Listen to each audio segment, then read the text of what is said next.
Hey there, everybody. My name is Gabriel. This is Devotionables, brief devotions for busy people. Thanks for hopping in on this with us.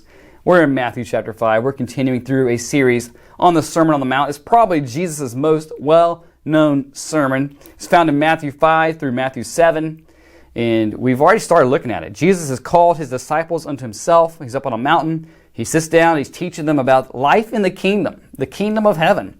What is life like under the rule and the reign of God? And he starts out with what's known as the Beatitudes. Blessed, blessed, blessed, happy, right? Literally, this means happy. And then he goes in to say, hey, if you're going to God's people, you're going to be remarkably different than the world. You're going to stand out as salt and light. And now he's even ratcheting it up further. In Matthew 5:17 through 20, it's a small little paragraph. I've always found this to be thought-provoking. And in some, wow, like Jesus is not playing around. So we're going to read that together. Matthew 5:17 through 20. We're going to hone in on verse 20 today. Do not think that I have come to abolish the law or the prophets. I have not come to abolish them, but to fulfill them. For truly I say to you, until heaven and earth pass away, not an iota, not a dot, will pass from the law until all is accomplished.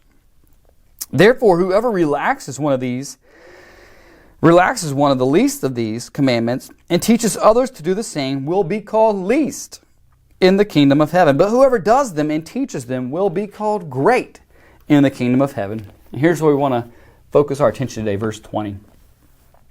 For I tell you, unless your righteousness exceeds that of the scribes and Pharisees, you will never enter the kingdom of heaven.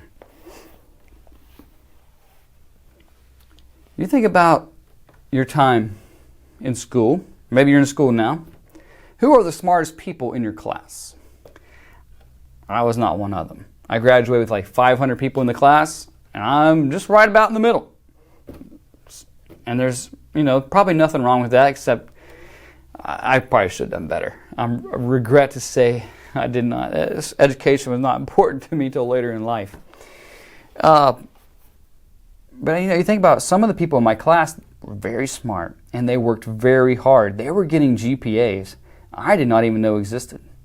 I just thought 4.0, man, great, you did perfect. They were getting like 4.1, 4. I'm like, what? I didn't even know that was an option.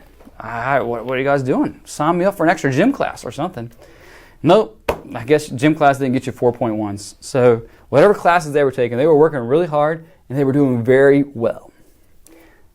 Gabriel, on the other hand, whatever classes I'm taking, I'm thinking, I'm going to need the teacher, to give us a little curve on this grade because I need help. And you guys know the curve.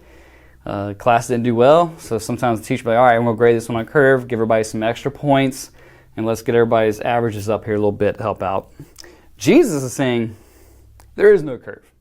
There is only one standard of perfection to enter the kingdom. If you get one question wrong on the test of life, out. Okay? And I think we're tempted sometimes to look around, and Jesus is saying, you got to make sure you're looking at the right standard.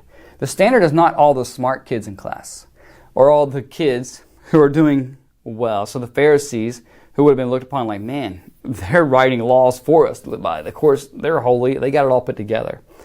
Jesus is saying, no, the standard is actually perfection. The standard of God, like following obedience, is perfection. And we know that nobody, based on that requirement, is good enough to enter the kingdom of heaven. And so as you hear these words or you read these words, you think, well, that's the kingdom of heaven is not for me.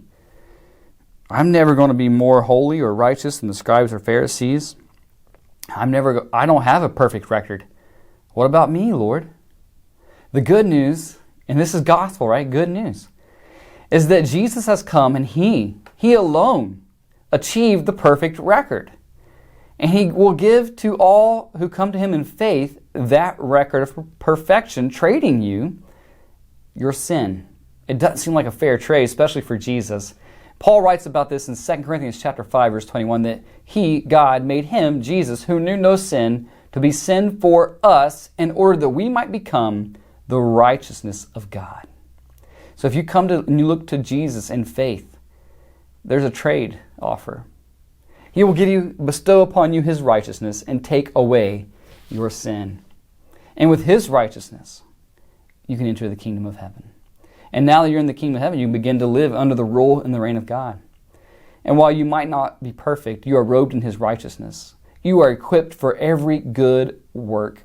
And when you fall and you sin, 1 John says, if we confess our sins, He is faithful and just to forgive us of our sins and to cleanse us of all unrighteousness. So lift up your head to a higher standard. It's the standard of complete perfection, complete righteousness, complete holiness. And then don't droop your head when you realize you've not met that standard, but look to Jesus who has met it on your behalf. Look to Him and by faith. Blessings to you today.